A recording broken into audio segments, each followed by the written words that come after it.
Welcome to Questionable Chapter 1 Experiment, because it's literally an experiment and we're trying to figure out how this is going to work. So, if you missed last week, where I seriously tried this experiment, where I read you Chapter 1 of my first book, Desk Intern, thank you so much for your support. Thank you for just hanging in with me. Goal for today is we're going to do Chapter 1 of Plague Unleashed. So, picking book 2 to hang out. If you are, hello, Miss Nora, welcome. So if you have new to this experiment, let me kind of give you the background. The goal is to introduce you to my books one chapter, pretty much at a time. And I'm picking the first chapter of every book to kind of figure it out. What do we have going on? In the meantime, let me know. Hey, we're experimenting with this, so welcome to it. If you have any questions throughout this experiment, just put them in the chat. Say hi. Tell me what you guys are thinking. We're going to be starting this experiment because I think I might need some liquid courage. Drink for the night for everyone. We're doing passion fruit and Tito's. So cheers to everyone joining me. Whether you're doing alcohol or not, don't worry about it. It is a beautiful Saturday night.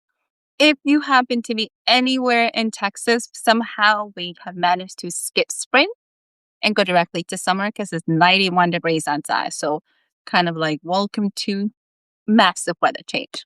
So let me know where you guys are joining me as well. And we're going to kind of play along with this experiment. Doing book 2 of my Intern Diary series.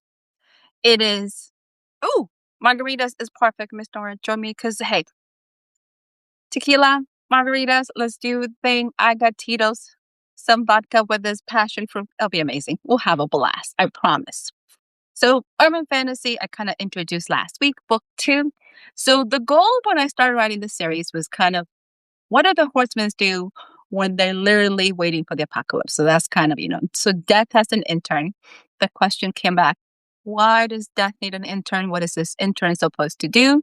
So in book 1, if you decided to go down the rabbit hole, by the way, it's still free for anybody who wants to join the excitement. You can get it from any free retailer or you can get it from a website. Go crazy. Doesn't matter. So Death's intern's mission is simple. Anything that will stop Death's delivery of the soul, the intern has to go fix it. So Isis, literally, you learn Isis Black, brand new, veteran, happens to be on the job for about 2 weeks, doesn't do too well. So bear with Isis. I know a lot of my veterans like, why is she not better prepared? Well, Isis did not work out for nothing. So you can at least give the woman the credit of the doubt that she was trying to survive training with a talking cat and all the madness behind. So the good news for everybody who was very frustrated that she managed to get her butt kicked and everything horrible happened to this child, book 2 is 8 months later. So at least Isis is a tad bit more prepared. What is this series? It's complete series. You're kind of giving us an idea. So one of my goals was in every book to introduce you to a new horseman and a new supernatural element. So book 1 is Death and Rogue Witches. Super fun, super easy, and it all takes place in Texarkana. So the good news is if you enjoy urban fantasy, yes, you can Google where they're at. Locations, about 90% of them are real. I have a couple that I had to make up because, let's be honest, my ideal building for the headquarters does not exist. So here we are. It is still fiction. It is not based on my life story. So I'm allowed to take some, creative freedoms with some of the buildings. But overall, you kind of have an idea that it's a real place. Texarkana is a twin city, and it takes place in Texas, modern day, all the fun things. So Isis has been on the job about 8 months. So I'm going to give or take, give her the benefit of the doubt that she doesn't get beat up. Disclaimer for this experiment, remember, I am not a professional narrator. She's a really quirky author that enjoys books and likes to enjoy sharing my books with you. That's kind of where we're at. So I'm going to introduce you to my experiment, chapter 1. Hopefully you guys enjoy it. If not, I guess you can tell me too, and we will just see what we do for next week. That's the goal. So we're going to have some fun. Cheers, my friends. Let's hope I don't destroy my books too much while I'm trying to read it. Grab a drink, have a chair. Let's see what happens to our lovely leading lady. This is Plague Unleashed, book 2 in the Intern Diary series. We're going to do our questionable chapter 1 experiment.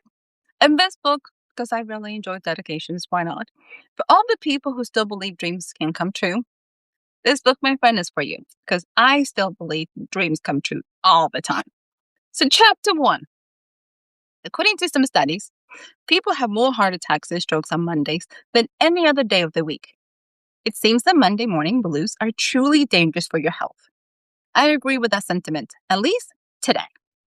I usually didn't have much to complain about my job. It wasn't like I needed to punch a clock Monday through Friday, or as if I lived in a cubicle world. I had a unique position. I was desk intern in for North America.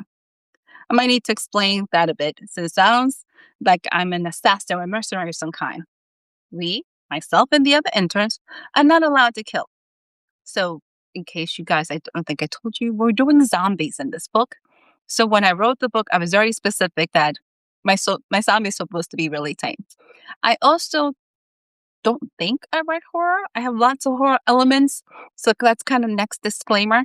So I was trying to be very conscious of this whole death thing. I don't know why I'm writing about the apocalypse, so go figure. So kind of bear with me, okay? So in ISIS as well, and in the series, they're not supposed to kill. Doesn't mean they don't cause trouble. They're just not supposed to kill. So here we are. I literally work for death, that being that takes your soul to its afterlife. Death's job is simple. She delivers souls to the final destination. She's like the UPS for the soul world. Most people wonder why I refer to death as she. Death, as it turns out, appears to each person differently. Death takes whatever form that person imagines her to be, which at times can be confusing or disconcerting for some of us. For me, Death appears as a tall, beautiful woman with long, silky brown hair who's always perfectly dressed. It is probably a blessing that nobody else could see my version besides Death and me, since Death resembles my dead mother. If Death's job is so simple, why would she need interns? In the 8 months that I have worked for Death, I've learned a couple of reasons interns are required. One, if anyone attempts to interfere with Death's delivery system, it is our job to find them and stop them. And two, sometimes people die and they don't realize it. When this happens, it is our job to assist them to the afterlife. Most of the time, it is spent doing number two. Having to chase this ghost around the park was the reason for my Monday morning blues.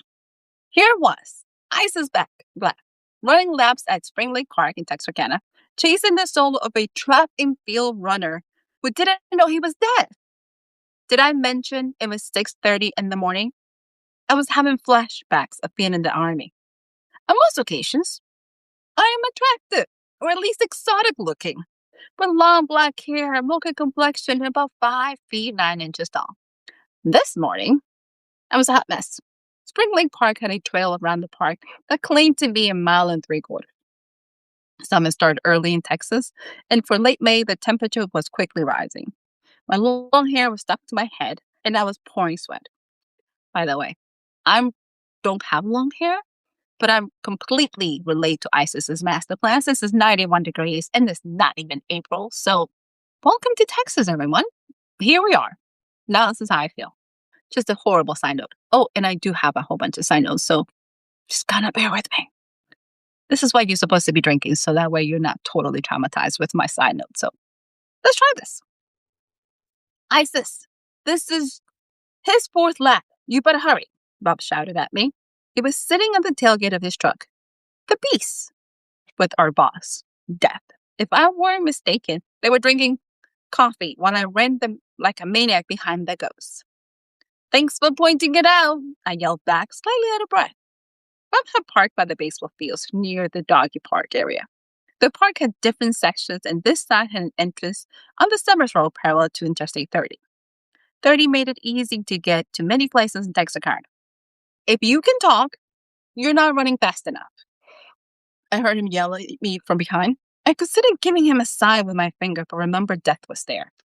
Bob was spending way too much time with Constantine, and he was starting to sound like him. Constantine was the guardian, the trainer of all interns and Death's right-hand person. He was also a 5-year-old talking cat, talking Maine Coon cat. Welcome to my life. But I had to admit Bob was right. I needed to pick up the pace. Our runner had a particular pattern. He did 4 laps around the park and then, gone. According to Death, he died right after finishing his last lap at record speed. He was so excited by his new personal record that he missed the fact that he died and never saw Death. Every day, runners and walkers are being haunted by the presence of this ghost. We were running downhill now, heading towards the spring, and he was picking up the pace. I was chasing him for 2 laps, and I was not going to lose him now. I took off a full spring, hoping to cut him off before he hit the bridge. I wasn't sure if I was imagining things, but I had the horrible feeling, my dead runner, that we were racing. He was getting faster.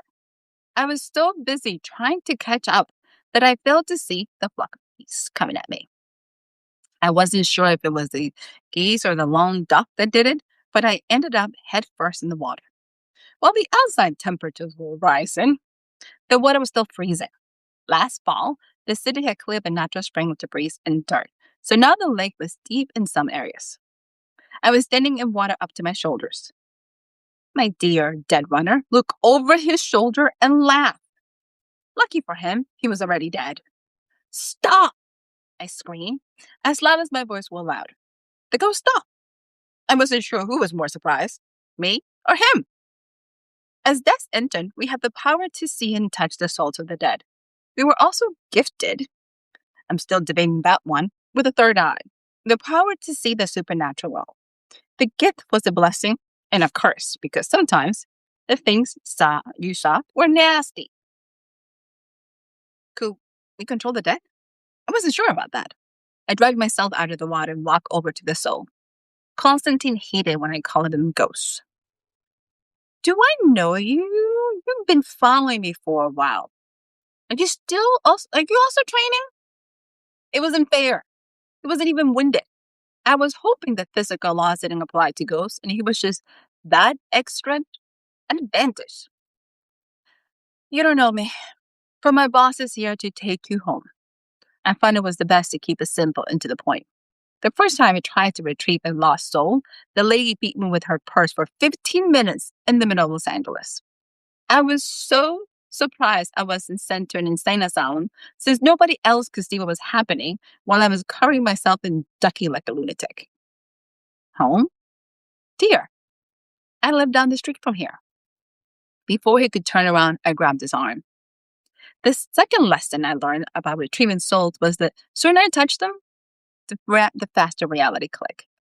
Not sure what it was about my touch, but it grounded them. He froze and started looking around. I knew the look.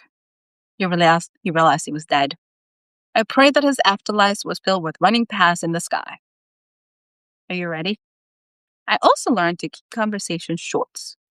Tears were rolling down his cheek. I slowly laced my fingers with his and started walking him back in the direction we came. I was the last human being a soul will ever be touched by, so I never hurried. When did I die? That's my family. His voice was barely audible. I was grateful for Death's gift of being able to hear him. 3 weeks ago. Your family's coping with your loss. You were loved by many. We were almost the same height, so I didn't have to look up to see directly into his eyes.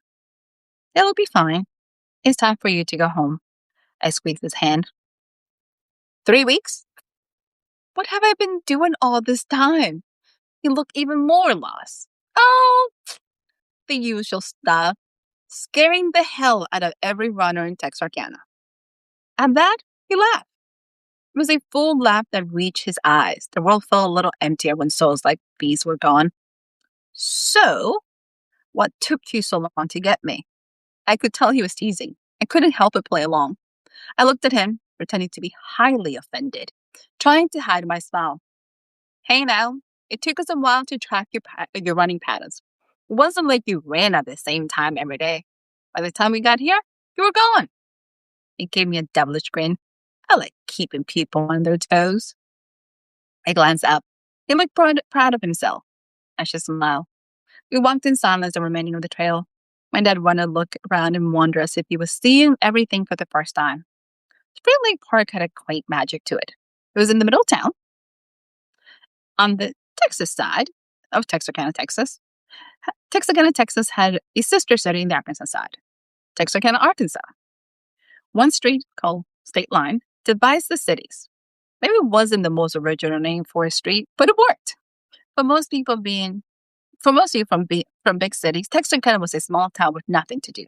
For me, it had the small town charm where people wave at you on the street, men open the doors for you, and store owners still believe in being pleasant. So, quick note for anybody, just kind of a little bit side notes on this. I'm originally from New England. So, when I moved to Texarkana, because I do live here, it was probably that shock that people did remember your name. Like, I went to a store, and if you were there 3 times, people were like, hey, where have you been? People still wave. My parents love it because my dad gets to wave at people and people wave back without him getting in trouble. And people do smile, even if they don't know you. So it is still has, even as we continue to grow faster, that sometimes people care, a very quaint charm of Southern hospitality with that entire opening the doors to people. So it is kind of the charm of the town for anybody who's down. It changes. Yes, things change, but at least that part is still similar for now. So here we are. So let's see. Isis trying to lead the way to this poor ghost. And led him to his Bub's truck. Death slowly turned around to face us, and then didn't want to stop. Death. That was all he said. It was hard to explain, but I knew how he felt. The first time I met Death, I knew without being told who I was facing. I'm convinced that some unconscious part of her brain recognizes her essence. When Death was around, time stood still. The noises of the world faded, and nothing else mattered. Death handed Bob her cup and walked towards us. My dead runner looked stunned, as if I was afraid he was going to start running again. It's okay. You're ready. I whispered to him as I gave his hand one more squeeze. He looked at me slowly and nodded. Thank you, Isis, Death said. She took his hand. I was always amazed how gentle she was with each soul. Regardless of their afterlife, she took full responsibility for them and executed, and it suited compassion. She smiled at the runner, and he took a deep breath and visibly relaxed. Do I want to know why you're wet? Death asked me. A goose attacked me. I was embarrassed. It was hard not to be when I looked like I'd been dragged through hell, and Death was wearing a 3-piece suit from Oscar de la Renta. Hey, just because I don't dress up doesn't mean I don't know I don't know designers. I can see that. By the looks of it, they won. Death replied with a smile and started to walk away with the runner. Death, wait. Question. Can I control the dead? To some extent. You do have some of my powers. In the same capacity that you can make the living person do certain things, you can make the dead follow your commands. Death was still smiling at me. I was staring at her with my mouth wide open. Why have I been running all over the country chasing them? I was not happy about this, and my wet hair dropped over my eyes, aggravated me more. That is an excellent question, dear. I figure you enjoyed it. It was in your manual. Death winked at me. I received the intern manual on my first day on the job. It was probably didn't help that I still hadn't read it. Obviously. Death knew that already. Besides, dear, not in bad practice. Your power doesn't always work on everyone, especially if they're recently dead. She winked one more time and turned around. Death and the runner boy took 3 steps and they were gone. So, quick note. So, in book 1, Death, Constantine gives Isis this intern manual that is supposed to cover all the amazing things you're supposed to know. Unfortunately, she never reads it. So the joke that I usually get from readers is like, is she ever going to read the manual? I was like, no, not at this point in time. I also realized I never wrote the manual. So please don't tell anybody. So the ongoing joke is you should write a book about this manual. It's like supposed to be a pamphlet. It's like a 3-page pamphlet that nobody cared about because I was in denial that anybody should read this manual. So unfortunately, because everybody keeps talking about the manual, so now we have to make fun of Isis because she's never read the manual. So there we go. So Nora says, this is so cool. You take reading from a lonely activity for a social experience. I appreciate it so much. Thank you. Thank you, dear. I figured if we all needed to be in this experiment and I needed to read my books, we should make it an entire process. So do have some, grapes, wine, margaritas. That's amazing. So we're going to enjoy this reading as much as I can possibly have as I turn my cheeks slowly starting to change colors like I actually put makeup on. At least it makes me feel like, in case you've wondered, I did semi-dressed up for you guys. So we're going to do this. So Isis finally learns after 8 months of chasing people or dead people and everything around that she could have made them stop. So maybe the matter would help, but she don't read it. So here we go. I walked over to Bob, who handed me a towel and a cup of hot chocolate. Thank you so much, Bob. I started drying my hair with one hand while I held the mug in the other. I refused to let go of my hot chocolate. Bob made the best hot chocolates in the city. You know, you could have helped me over there. Bob gave me his $1,000,000 smile. You look like you had everything under control. Besides, you're the intern. I'm just the driver. If I stepped too far away from death, I wouldn't be able to see the guy or lady. Bob smiled again, and it was hard. It was so hard to be mad at him. I gave him my most evil glare. But looking like a wet poodle, it did not have much effects. I was staring over the rim of my mug at Bob as he drank his coffee and looked over in the direction where death had just vanished. I was still in awe over his transformation, or better stated, recovery. Bob was the Bob was my best friend, or my first friend in Texarkana. When we met, he was homeless. He was a homeless veteran suffering from PTSD and severe paranoia. After he'd been kidnapped by the witches, by the way, huge spoiler alert, I'm so sorry. Oops, you should read book 1. Still really good, but yeah, spoiler alert. Bob doesn't die. Sorry, my bad. It is a series. And by the way, if there's a category for cozy horror, that should be me, because at least you know they won't end up totally traumatized a little, maybe. But yeah, spoiler alert, Bob doesn't die. If you guys were aiming for Bob dying, sorry. We would like to keep Bob. Bob's nice. At least for Isis. Oops. Still, don't hate me. It'll be okay. I promise. It'll be okay. We're going to continue before I continue to get myself in trouble. Here, after he'd been kidnapped by witches and made it through that mess, Death and Constantine offered him a job with us. Bud had witnessed the supernatural and was left shattered. The validation that the horrors he faced were real and he wasn't crazy and helped him collect the pieces of his shattered self and heal. It reminded me of Psalm 23. Even though I walk through the valley of the shadows of death, I will fear no evil. He was a new man and genuinely feared no evil. His 6-foot-tall frame had filled in. His standing blonde hair was neatly combed in a high and tie, military hairstyle, of course. It was hard to tell how old he was, maybe 40. But the most shocking change was his sea green eyes. They no longer looked haunted. They shone with mischievous and humor all the time. If Constantine was the evil dictator of our little family, Bob had become a Yoda. He was always cool, calm, and collected, and always fashionable. Bob was staring towards the park. I glanced over in the same direction. What's going on? I wasn't sure what I was looking at. A young guy was walking very awkwardly across the park. I have no idea. Is he human? Right?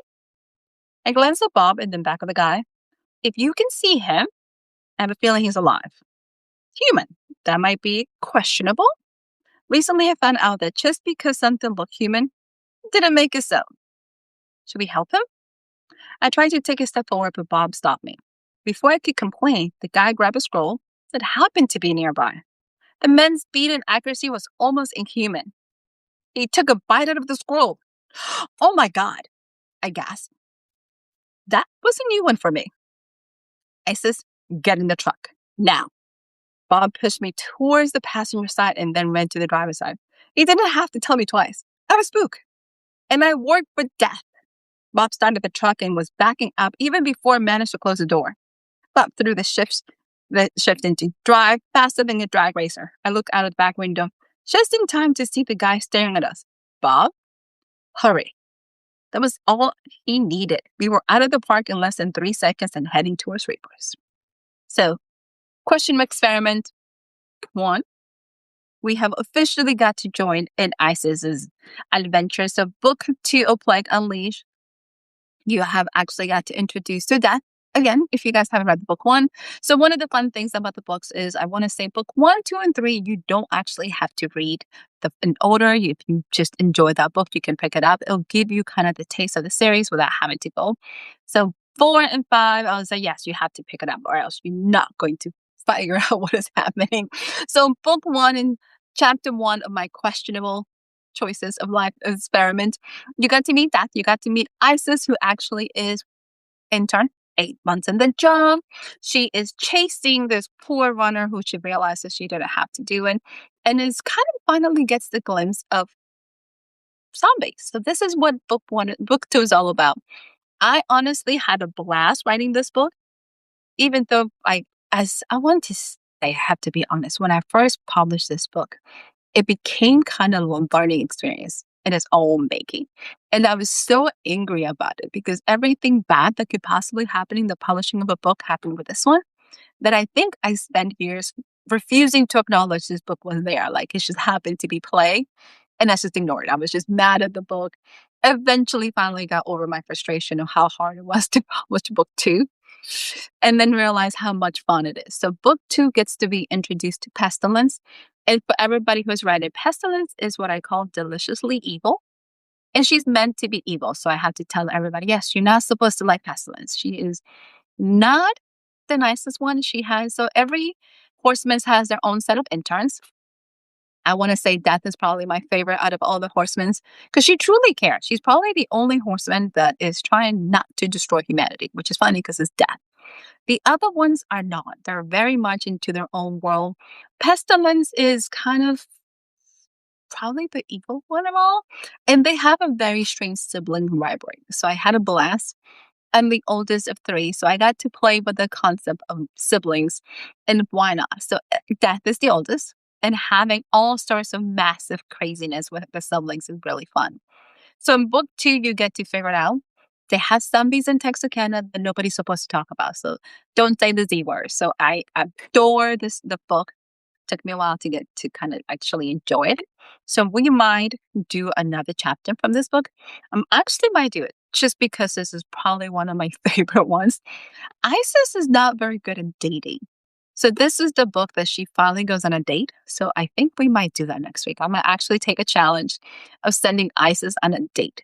So when I got to read, I think I did a book reading the first time I actually did a live book reading in front of audience. And I did that chapter specifically because it cracks me up. It absolutely happens to be why Isis doesn't date and why every dating experience goes insane. This is the book and kind of the fun things that happens while she's trying to do her job and gets seriously derailed by everything else. So let me know what you guys think is Questionable Chapter 1 Experiments. Next week will be a little bit, still be one chapter, but it will be kind of like in the middle of the book to kind of introduce you why she really sucks at dating and kind of what the series is kind of the ongoing joke. Let me know what you guys think. Let me know how these experiments are going. Seriously, thank you for entertaining and actually just going along with me and my madness. I hope you guys like it. And thank you for enjoying my reading. So, salute, my dear friends. Happy Saturday. Enjoy. Hopefully, you're not in 90-degree weather like we're in Texas. And I will see you guys again next week. We'll do it again, same time. Now that I have decided to become TV, as Josh Johnson calls it, and I love hanging out with you guys. Thank you, Nora. Mark, join us. John, join us. I'll see you guys again next week, and we'll try it again. I'll read you my favorite chapter in the book, which is Isis trying to date. So, if still sad, see, we're doing amazing. We at least survived so far. So, bye, everyone. I'll see you next week. Enjoy. Thank you.